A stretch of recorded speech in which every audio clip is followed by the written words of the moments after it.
Everyone, this video is going to explore some metacognitive reading skills that we're going to practice this semester. Try to practice these as you're working through texts over the course of the semester, whether you be reading or viewing a video. They should help you better understand the texts and help you engage with those texts. So first, we want a good idea of what metacognition is.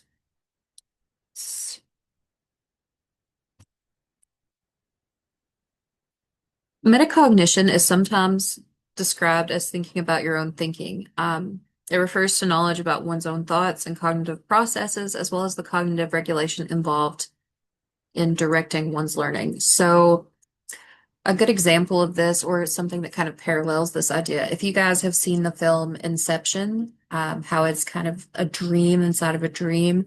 Um, For our purposes, we are looking at thoughts inside of thoughts, or more specifically, a thought about our way of thinking, a thought about the way we are interacting with the text. When something is meta, it examines itself. So, for example, you could be reading an encyclopedia, just flip to a random page in an encyclopedia, and you see uh, Jupiter. You see Jupiter. You automatically think of all the things you already know about Jupiter. It's a pretty sizable planet. Most books or films or whatever that are looking at Jupiter make it really colorful, really pretty. So you're engaging with the text. Now take it a step further and think about the way you engaged with that text. You realize you're asking it questions. You realize you're making connections. It is how we think about thinking. When something is metacognitive, we are thinking about the way we think about it.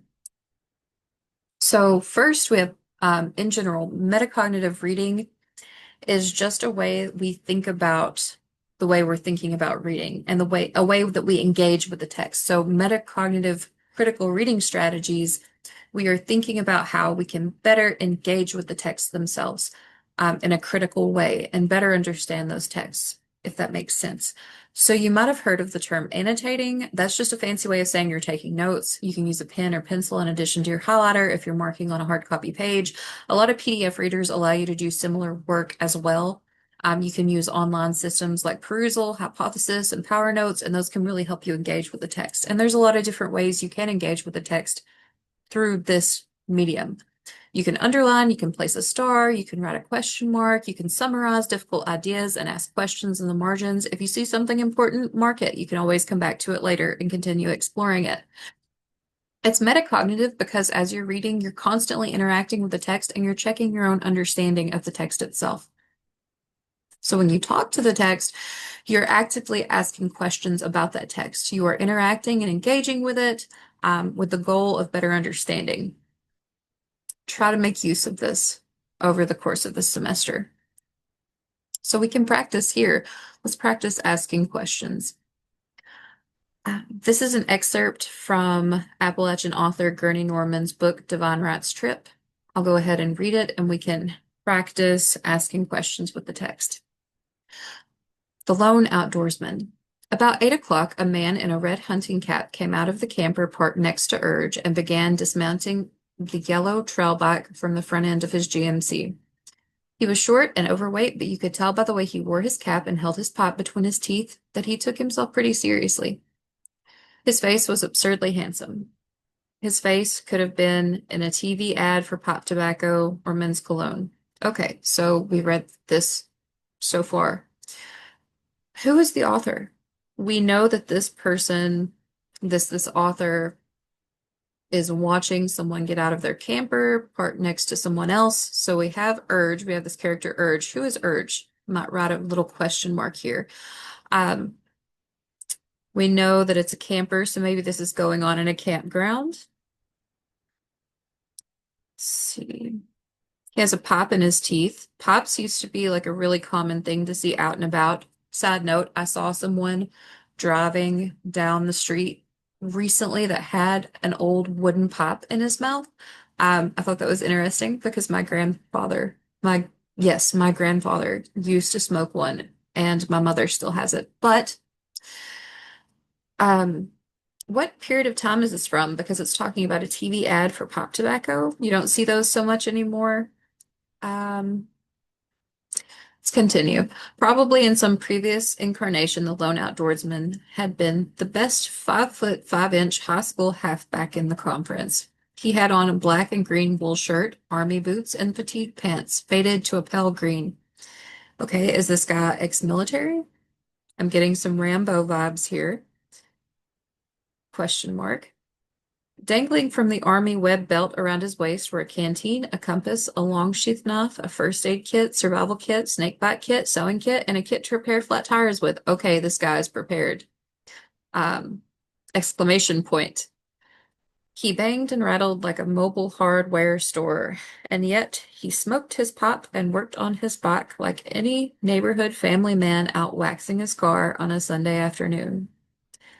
From time to time, the outdoorsman would glance over his shoulder and peek at Divine Right and Estelle through the overhanging trees. Okay, so we have some new characters. Who is Divine Right? Who is Estelle? Question marks here.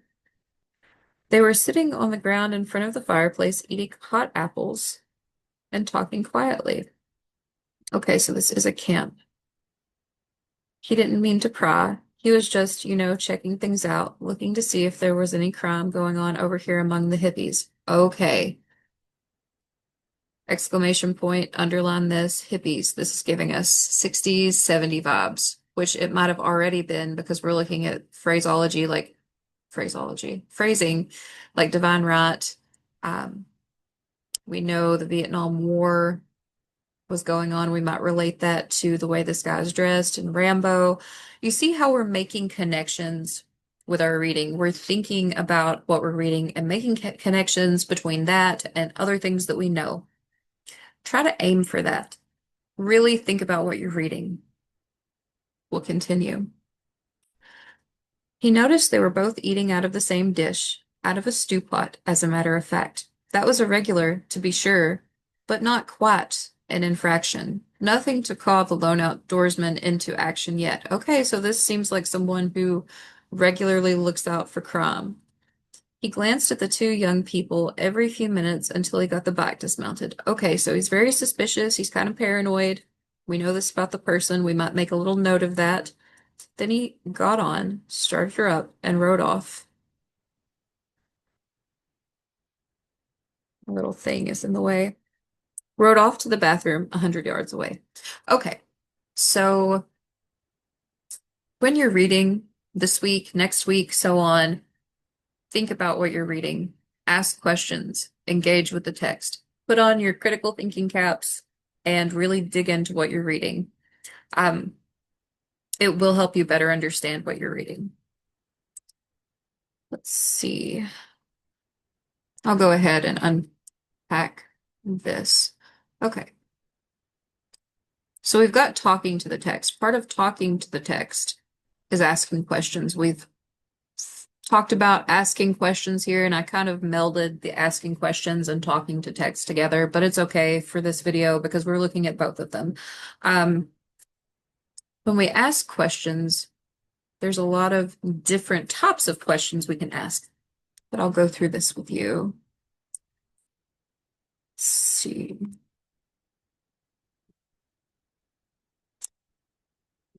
Okay. Rhetoric and critical reading, asking questions. We had our first dip into rhetoric last week.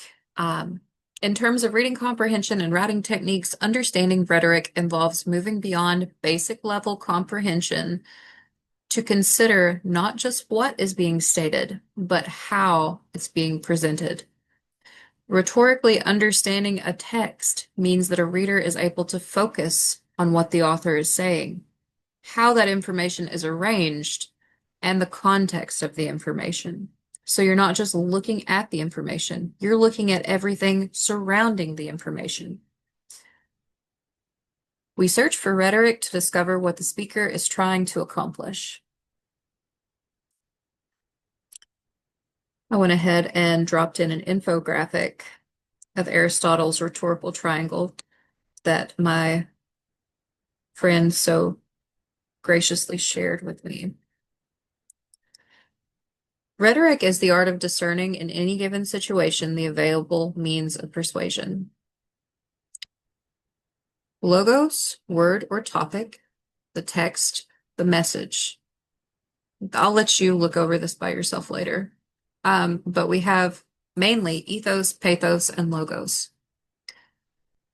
When we're looking at logos, we're examining an object for any logical argument you might find. When we're looking at pathos, which in Latin, yes, Latin equates to suffering or the emotions. When we are making an appeal to pathos, we are trying to connect with our viewers' emotions. And then we have ethos or character. When you see doctors on television or commercials on television talking about how 9 out of 10 doctors um, prefer Sensodyne, for example, and you have Dr. Johnny prefers Sensodyne to Colgate. And we look at Dr. Johnny and his credentials, we understand that the commercial must be telling the truth because Dr. Johnny is a world-renowned dentist. Ethos is an appeal to the ethical side of things or the strength that the speaker or person that is presenting the argument or the person in support of the argument has based on their credentials, if that makes sense. We'll get into this a bit more in coming weeks, but just remember ethos, pathos, logos. Logos, logic. Pathos, drama, life unfolding. We have the emotions being connected with, and then we have ethos, or speaking to the character of someone presenting the information or someone who is in support of that information. So areas of a text that need to be considered when we're reading something, we want to ask questions. We want to ask why the author is writing or the author's purpose, to whom the author is writing or the audience, how they're writing, the style of their writing, expectations on both the author's or speaker's side of things and the expectations the audience might have. We have potential biases because everyone has their preconceived notions. And the medium of composition and what that says about the text itself. It could be digital, it could be physical print. We want to look at all elements that might somehow contribute to the larger purpose. Rhetoric is its own unique field of study, with scholarship covering genre analysis, workplace rhetoric, medical rhetoric, religious rhetoric, rhetoric of pop culture, rhetoric of games, political rhetoric, just to name a few. So it's everywhere. And now we're going to consider a couple of different types of rhetoric. But as Aristotle said, rhetoric is the faculty of observing in any given case the available means of persuasion. When you get down to it, rhetoric is how we persuade people. We have a couple of different types of arguments and things like that. We have the Rogerian argument or Rogerian rhetoric, and it's a form of argumentative reasoning that aims to establish a middle ground between parties with opposing viewpoints or goals. You may regularly use this in your everyday lives. For example, think you want pizza, but your significant other, instead of a chicken sandwich, let's say pasta. You want pizza, your friend says pasta. You might compromise by going to a restaurant that allows you to have both. So, Giovanni's. You go to Giovanni's for the evening, one of you gets pizza, one of you gets pasta. Your needs are both met. You found a middle ground. We have the Toulmin model, developed by Stephen E. Toulmin. The Toulmin method is a style of argument that breaks arguments down into 6 component parts. We have our claim, our grounds, our warrant, our qualifier, our rebuttal, and our backing. In Toulmin's method, every argument begins with 3 fundamental parts. We have the claim, the grounds, and the warrant. Here's an infographic that you can go over a bit more in depth if you'd like to. I'm posting these slides to our LMS, so you will have access to them. We have rhetorical listening, and it's a stance of openness where understanding it means more than simply listening for a speaker or writer's intent or for our own self-interested intent. We listen to the discourse not for intent, but with intent. An agreement isn't the goal. We often disagree with each other. However, rhetorical listening means we recognize each other's points of view as different and work towards understanding, not agreeing. You may use this type of rhetoric with your significant other when things aren't adding up, or your parents may use this rhetoric with you when you've done something wrong and they're trying to be understanding. They're listening, they're hearing, but they might not agree with you. They're hearing your side of the story, even if they're disagreeing. So now to our critical reading. Asking questions is a really important way to interact with the text. We can ask questions about a reading before we read it, while we're reading it, and after we read it. Each has its own benefits. Be a velociraptor. Ask questions. Before reading, when previewing a text, use questions to help you understand or to help you connect to prior knowledge or pique your curiosity about the text. So back to the example of Jupiter. What ideas am I already familiar with? What doesn't seem so familiar to me? What do I know about this genre? And the medium in which this is posted. Is it a newspaper article, a journal article, a chapter in a book, a blog posting? Think about all these little things and what you already know about that genre in particular. And what expectations might you have? And why do you have those expectations? You don't have to sit down and do every one of these things for every reading, but it's stuff to get you thinking about the topic you're about to delve into. It's like a warm-up exercise. While reading, you can ask questions to check your understanding. So as you're reading, what did that paragraph just say? What is difficult to me about this section?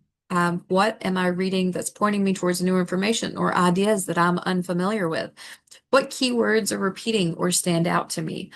What passages are standing out to me as important or interesting or confusing? After reading, think about what you still would like to know or things that you need to review. What am I not understanding that I might want to come back to? Can I identify a thesis or main point out of what I just read? What was the most difficult section? Was there a difficult section? How would I summarize the text in just one word or a sentence or a short paragraph? Think about these things and it can help you make connections. And if you would like, take notes after, like write down some thoughts, practice engaging with the text because you're going to be doing that quite a bit this semester. So that is all for this particular video. I hope you guys are having an excellent week. I know we are still early on, but I am loving what you guys have been submitting. I love reading your thoughts and your ideas. You're doing great in discussion. I'm so happy to see you guys interacting with one another. Make sure you are interacting with your peers, answering several of your friends' responses in a significant way is part of your assignment each week when it is assigned. When we have discussion, make sure you're engaging with a few of your classmates. It will help you engage with the text and it can help you get some much needed interaction with other people. Make sure you're keeping up with those and your weekly journal entries. I'm so proud of you all for being here and you're doing a great job. If you have any questions, remember, you can always reach me through email or through the LMS email, whether that be Canvas or Blackboard. And what else? I feel like there's something else. Oh, yes, I have office hours every Monday. I had to cut last week's office hours short. I'm sorry if I didn't get to meet with anyone. If I did email you about rescheduling, I do recommend you get back with me and we can reschedule for another time, maybe even Monday.